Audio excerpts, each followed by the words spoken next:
Oh, thank you so much, Louis. And thank you so much for that introduction, for telling them that my content might not be what's been given for the rest of the conference, because I was a little bit nervous about that. Hi, everyone. Thank you so much for being here today. Thank you to Louis and to all of the organizers for inviting me here to this beautiful, beautiful place. I've been really enjoying being here. My name is Shirley, and I'm an independent creator of data visualizations. I started out my career as a software engineer at a big data company back in 2012, where I got to learn D3.js and use it to create data visualizations for the web. And I loved doing that so much that for my second job, I decided to take a role as a front-end developer for a data visualization product. And I loved that so much that in 2016, I decided to just go for it and quit my full-time job to try my hand at freelancing, specifically for data visualization projects. And for the last 3 years, I've had the pleasure of working with some amazing clients across a variety of industries, mainly the tech, media, and journalist industries, to help tell visual stories with their data, as well as a personal project called Data Sketches with my great friend Nadi Bremer, where we create 12 different data visualization projects on different topics and write about our process from start to finish. So today, I want to share with you some of these past projects, but more importantly, about the lessons that I learned doing them throughout the whole data, design, and code process. So let's get started. The very first thing for a data visualization project is, of course, the data. And over the years, I've found that whenever I start on a data visualization project, the very first thing that I make sure to do is to find a curiosity, a topic that I'm interested in, because I found that once I have that interest and curiosity, it will motivate me through the rest of my project. And as long as I have that curiosity, I found that I can get creative in my data gathering process to find and answer my curiosity and satisfy it.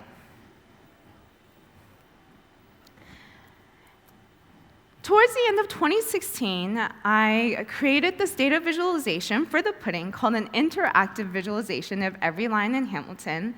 And this project really, really stemmed from the fact that I was absolutely, absolutely obsessed with this musical. I don't know how many people here have heard of Hamilton the musical. Maybe just... Yes, thank you. All right.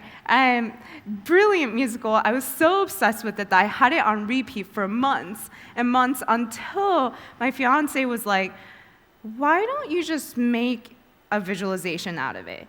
And so each of these dots represent a set of lyrics sung by a character in the musical.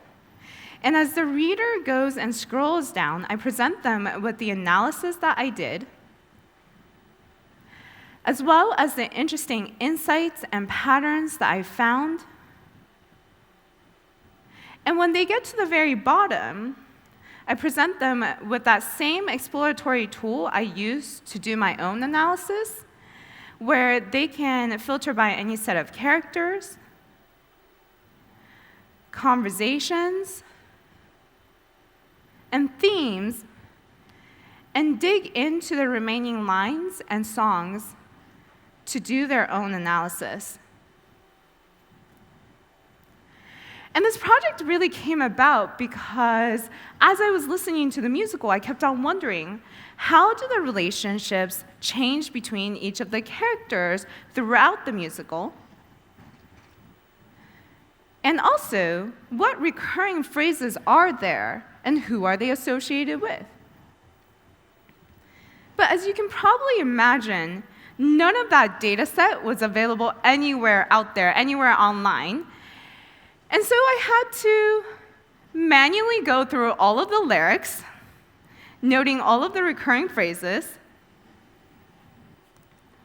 and grouping all of those recurring phrases into broad themes, then manually going through all of the lyrics again a second time to enter all of those themes into the computer, and at the same time entering any character or conversation information metadata that I can find.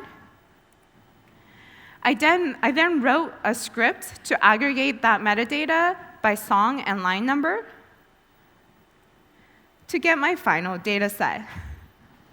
And this project, as well as many similar ones, have taught me that as long as I have a curiosity, I can usually find my data set out there somewhere, whether it's by manual entry or by automated scripts or by APIs, as long as I make sure to stay within the boundaries of the law.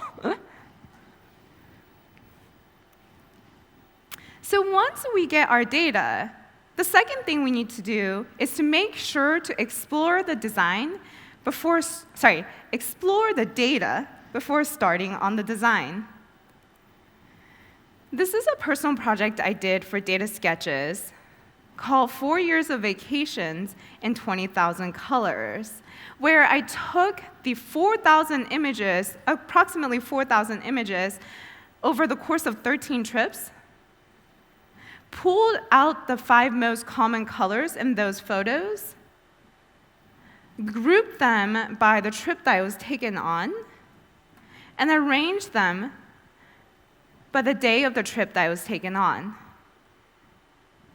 And this is one of my absolute favorite personal projects that I love sharing, because I learned a lot about myself from this visualization, which is that I've always known that I really love taking photos of nature when I'm on vacation. So all of these kind of blues and greens, all of those made a lot of sense to me.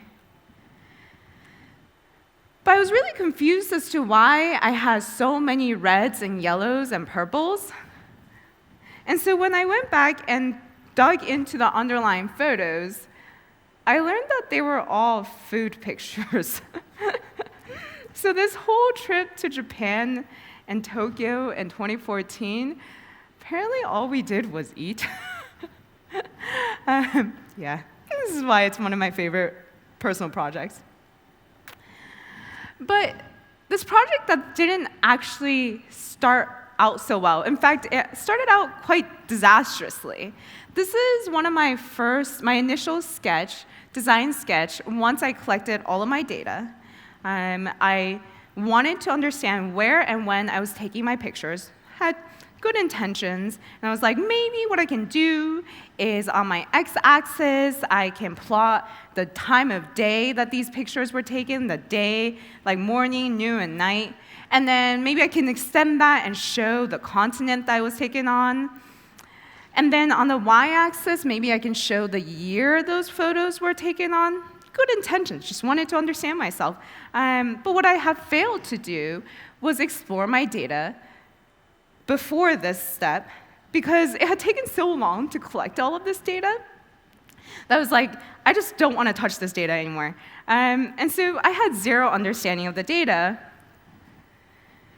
And so when I went to implement this design, and I put the data on the screen, this is what happened. I've come to really like it over the years. I now call it, I have like 2 titles for it. The first title is like, man peeing into puddle. The second is like a little bit less exciting. It's like kidney beans or something. I've come to really like this. But it's not a finished data visualization project that you might publish. So I had to really take a step back and really kind of think about and ask myself, what metadata does each of these photos, each of these data points have? And I realized that for each of those colors, those data points, I had the information of the trip that I was taken on. And so I could group all of them by that trip.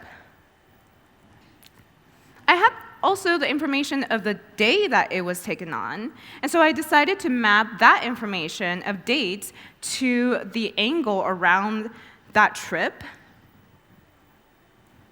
And finally, because they're colors, I also had information on hue, saturation, and lightness.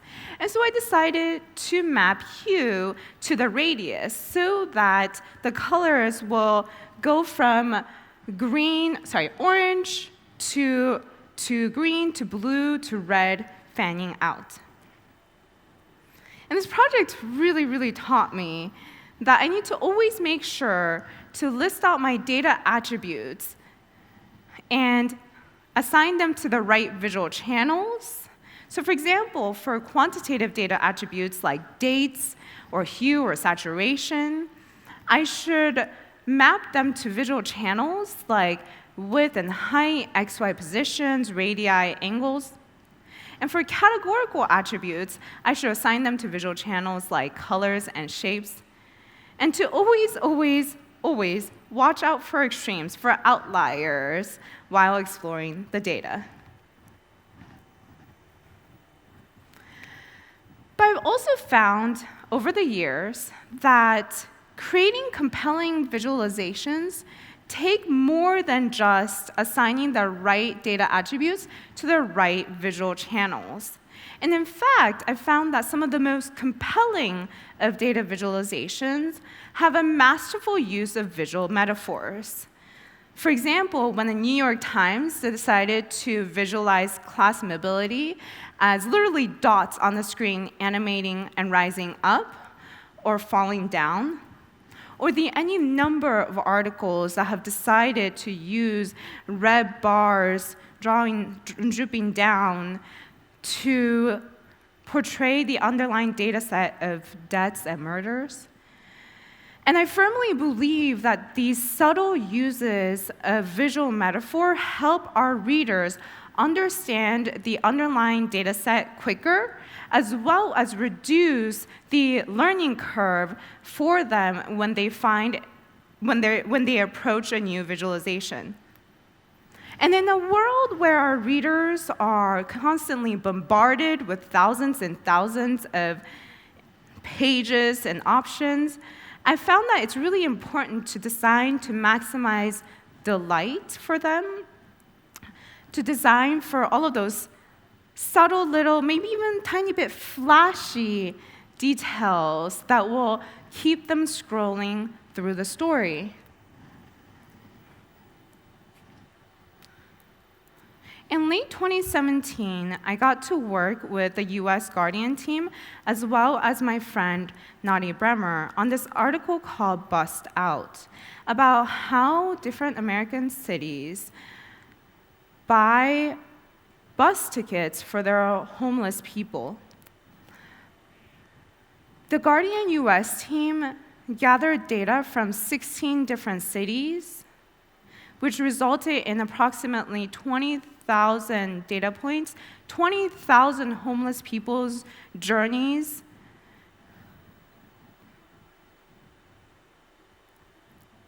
It was an incredible piece of investigative journalism that looked into the economic situations of different cities that might have this program, about the city that not only buses its homeless, but also buys plane tickets for the homeless people, as well as the stories of the individuals, the relatives and acquaintances that receive these homeless people on the other side of their journey. And finally, the motivation that some cities might have for this program, taking, for example, that in San Francisco, in the course of about 12 years, this is the number of people that have been bussed out of the city. And this is what it might look like if the program didn't exist.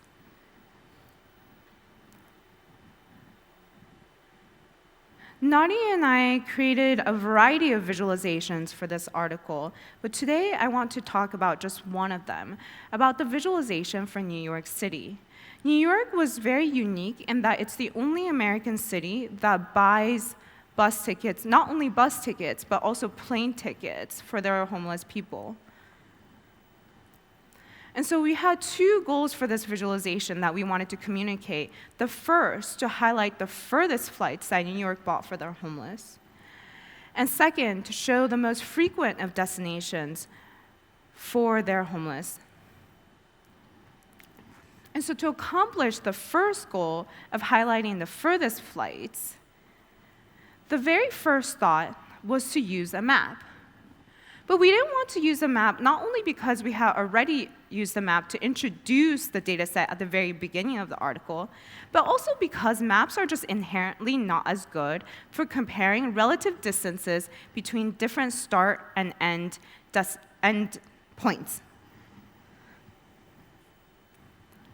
So the second thought would be bar charts, because bar charts are perfectly suited for comparing quantitative differences. But we wanted to give our readers something a little bit more than that. And so we settled on this visual metaphor of a person taking off from their start and then flying in an arc across the screen and landing on the other side at their destination. And it was easy to expand this metaphor to include our second goal of showing the most frequent destinations, because then we could show people as these dots that followed the arc across.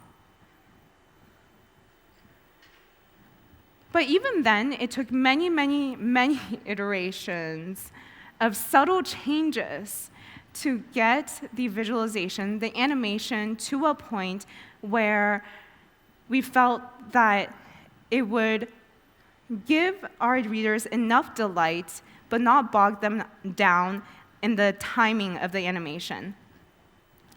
And so this is the final visualization, where each arc is a destination, and each dot expands as more and more people are bused or flown there.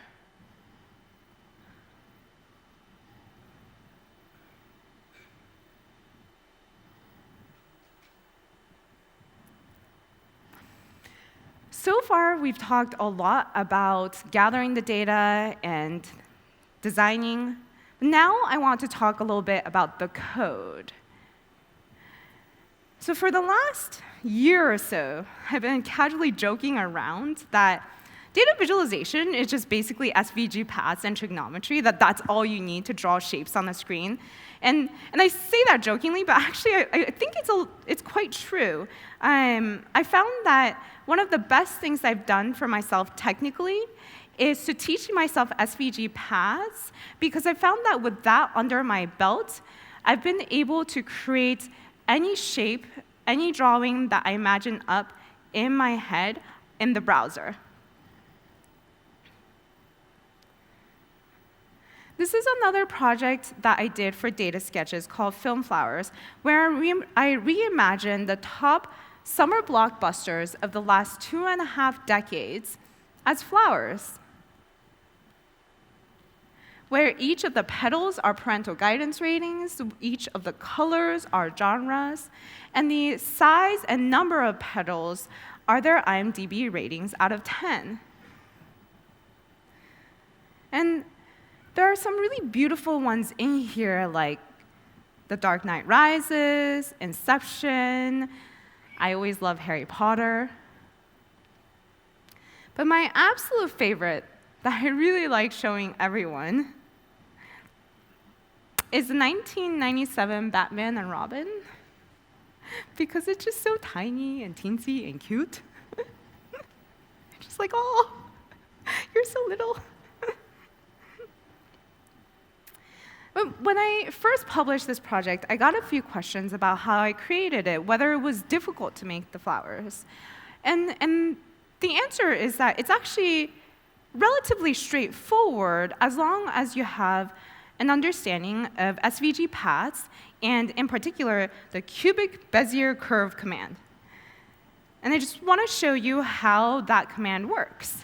And so to draw this curve, what I do is I start out at a starting point, in this case, 0, 0. And the way that I like to think about it is that I draw a line, I pull a line down to my end point, that purple dot at the very bottom.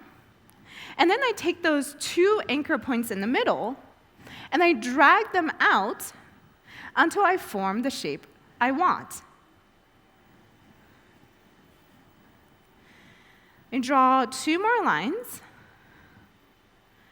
draw another curve on the other side, repeat that for 5 more petals, rotate them around, add some color, and that was it.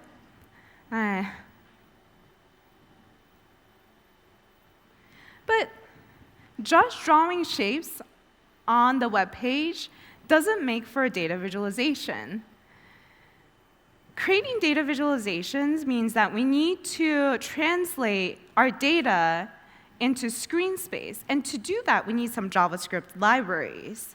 And over the years, I've found, with lots of experimentation, that I like to use D3 with Vue and Greensock for more efficient coding. And I want to show you this with this demo visualization, which is of the top summer blockbusters, but of the past decade. And at the very bottom, we have 2 histograms showing us the distribution of the Metascores and the box office figures for these movies. And on the top half, we have this kind of custom part that I don't quite know what to call it. I've been calling it an area chart.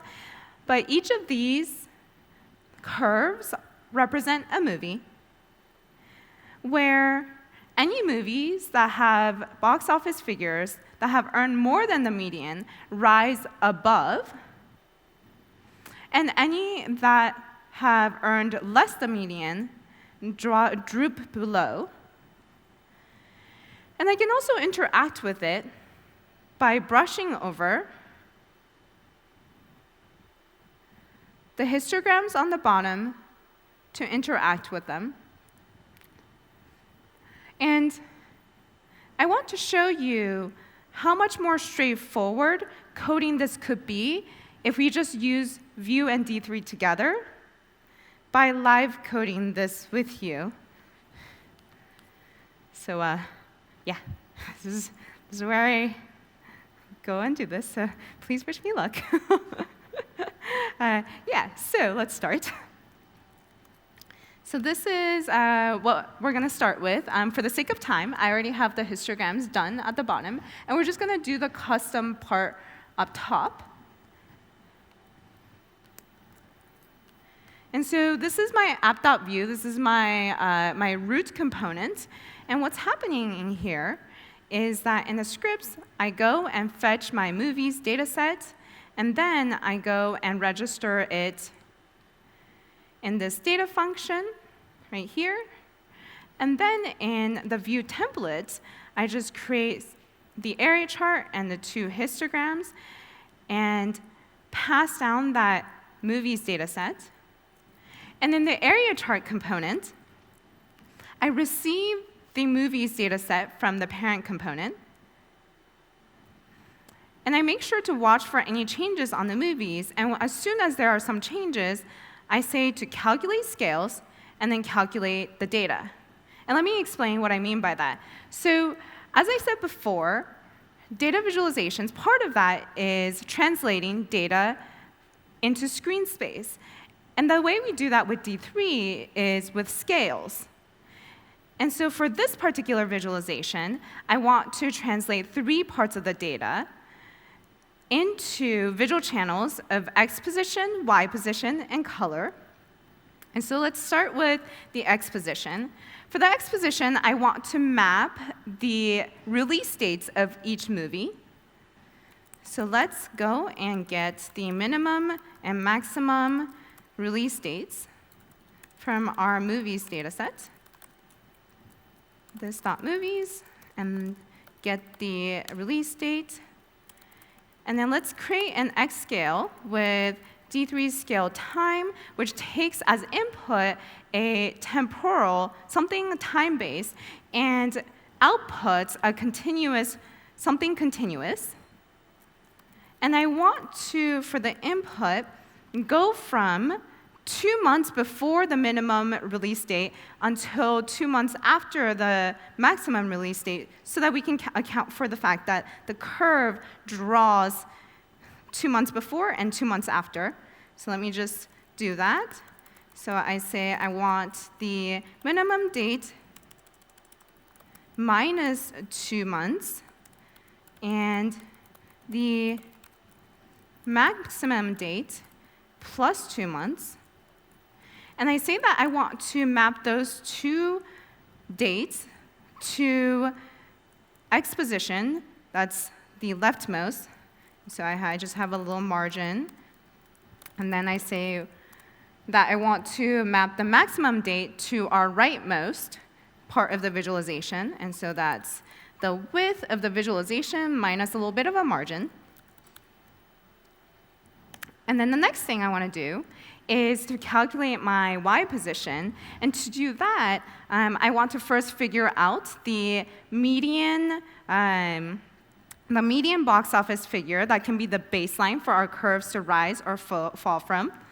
And so let's go and get the median box office figure, D3.median, this.movies, go and get the box office figure. Then what I want to do is go and get the minimum and maximum box office figure,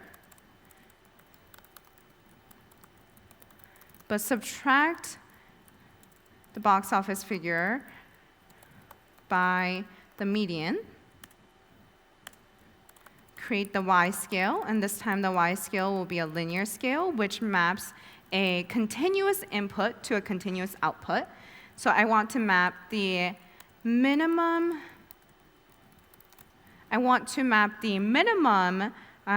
box office figure to the bottom of the visualization.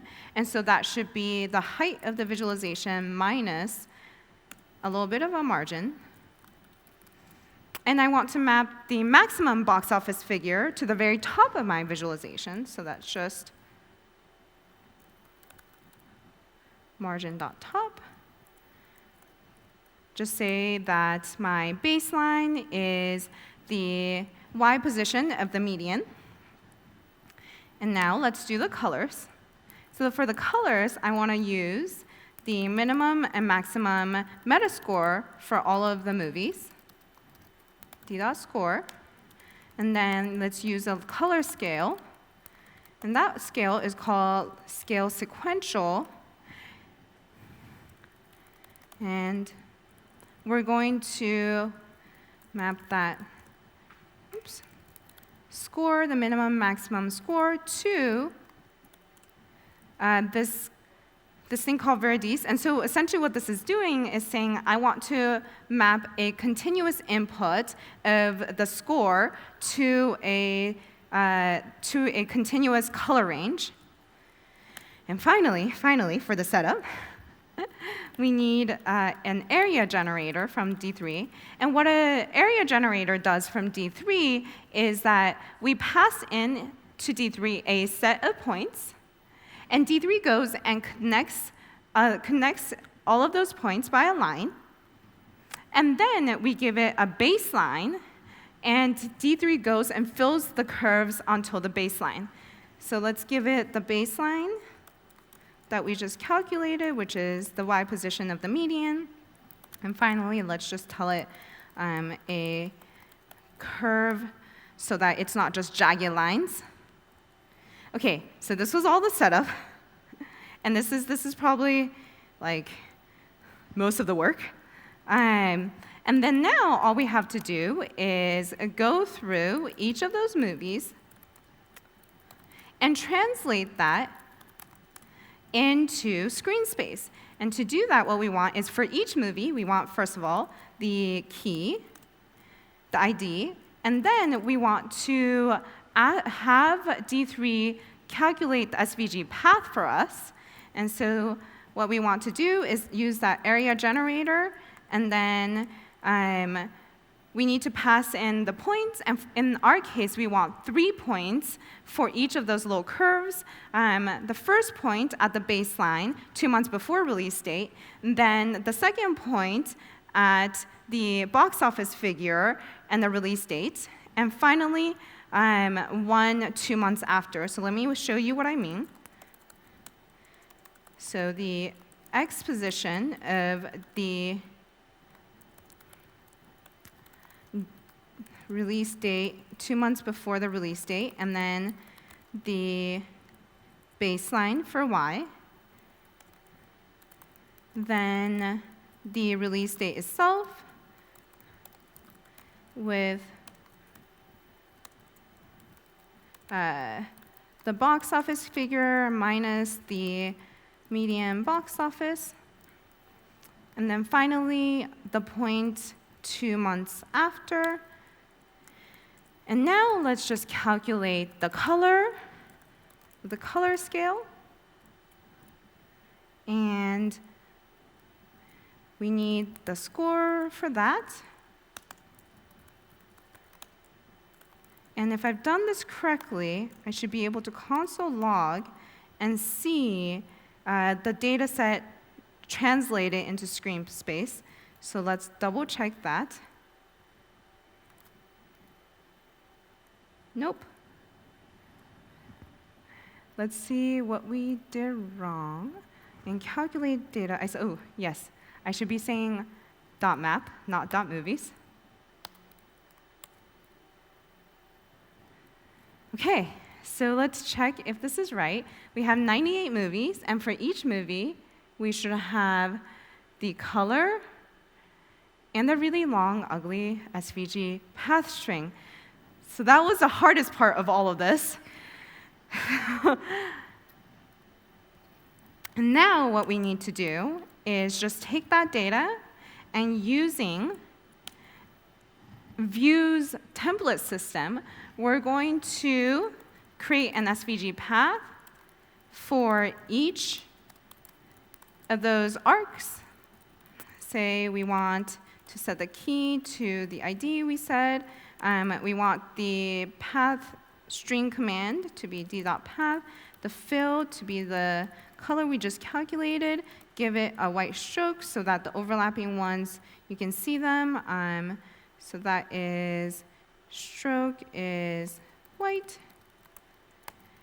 And the reason why I love this, I love using Vue with D3, is that after we've set up all of that data, that one line is all we need to draw all the curves. And that one line replaces D3's enter, update, exit pattern, which if you know or have tried D3 is dozens of lines, or like maybe 12.5 lines. And that one line replaces it. And I love this. So if I did that correctly, yay, so that's it, yay. Thank you.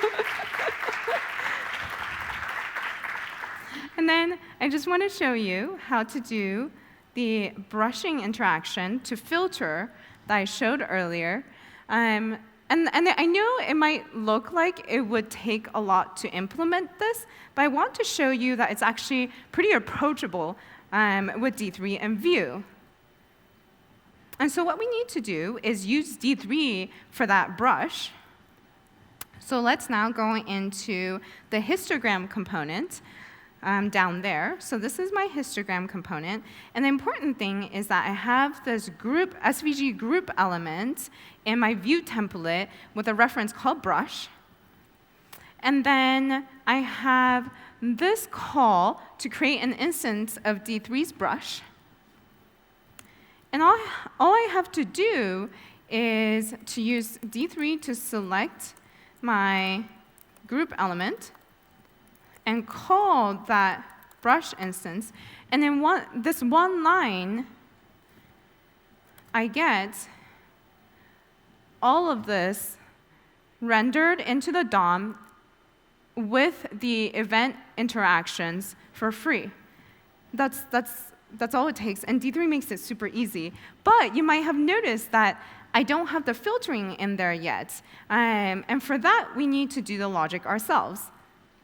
And so here, what I have is I say that on these two interactions of brushing and at the end of a brush, let's call this function called brushEnd.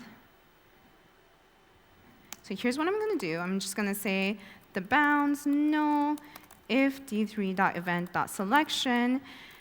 And what d3.event.selection does is every time we brush, D3 goes and remembers the boundaries, the x positions of the left and right, basically the x1 and x2. So we can go and get that. Goes d3.event.selection. And then we can then map those x positions back to our data. So in that case, we want to use xscale invert x1, and then xscale.invert x2. And then we just want to pass that information up to the parent component. And so I'm just going to say pass the data back up there. And then, if I've done that correctly, then in the app component, the app.view, the parent component, I have this function called update filters. And if I console log that filter that's being passed in, then I should be able to see in my console log that, for example, I brushed over the score, and I brushed between a score of 46 and 63.25. And now, what I need to do is go and remember that new filter. Oops. And then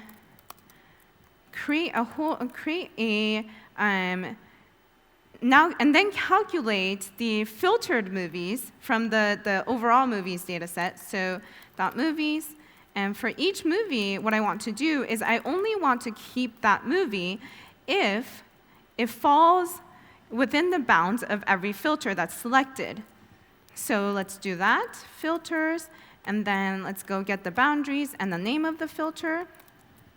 And only keep it if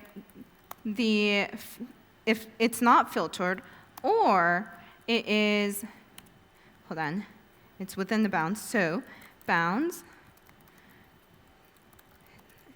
and within the bounds,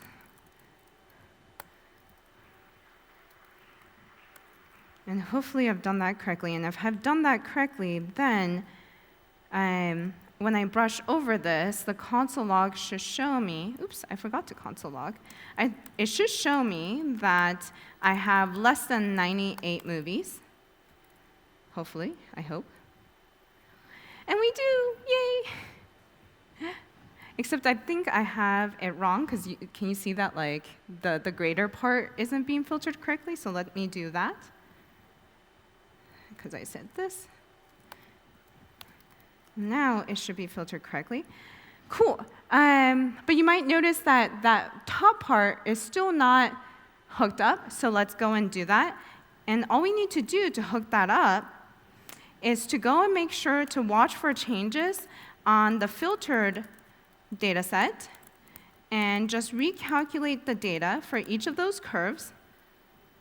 And then in calculate data, instead of calculating the curves based on the whole movie's data set, we want to do it on just the filtered data set. And with that, we have the filtering. And that's thank you. And one last tiny little bit of a thing, which is that you might notice that the curves aren't being animated in or out. And so one last little bit of thing. In Vue, all I have to do is put my paths inside this transition group component, and then I have functions that I call when the paths are being entered or exited. And down here, I just have these two commands where I use greensock to say that when a curve is being entered, I want it to rise up, animate up. And I have another function for when the curves are being exited, for it to animate back down. And with these few lines, it animates. And I love this combination. Thank you for letting me show that to you, because I've heard that you're a lot of back-end developers. Thank you for putting up with like 15 minutes of like JavaScript code, which I sometimes feel like isn't actually even a real, okay, I'm not getting there, never mind. Sometimes I'm like, is JavaScript really? Okay. Thank you for putting up with me. But I hoped that with those 15 minutes or so, I was able to show you how you can write custom data visualizations with just those 3 libraries. And so the way that I like to think about it is I like to use D3's scale and shape modules to translate my raw data into screen space. And I also like to use D3 for modules like axes and functionality like axes and brushes for the more common data visualization patterns that D3 implements so well. And I like to use Vue's reactivity system to replace D3's enter, update, exit pattern, that one line that replaced dozens of lines, as well as the dispatch system so that I can hook up different parts of the page. And finally, greensock, the animation library. And in particular, I use tween with Vue to replace D3's transition and the timeline for more complex multi-step animations. And I found that all of this together results in fewer lines of code and faster development for me when I'm creating custom data visualizations. And so if you liked any part of that talk, if you want to learn any more about it, I have more talks and workshops that expand on these concepts in greater detail. And thank you so much for letting me be up here. Thank you.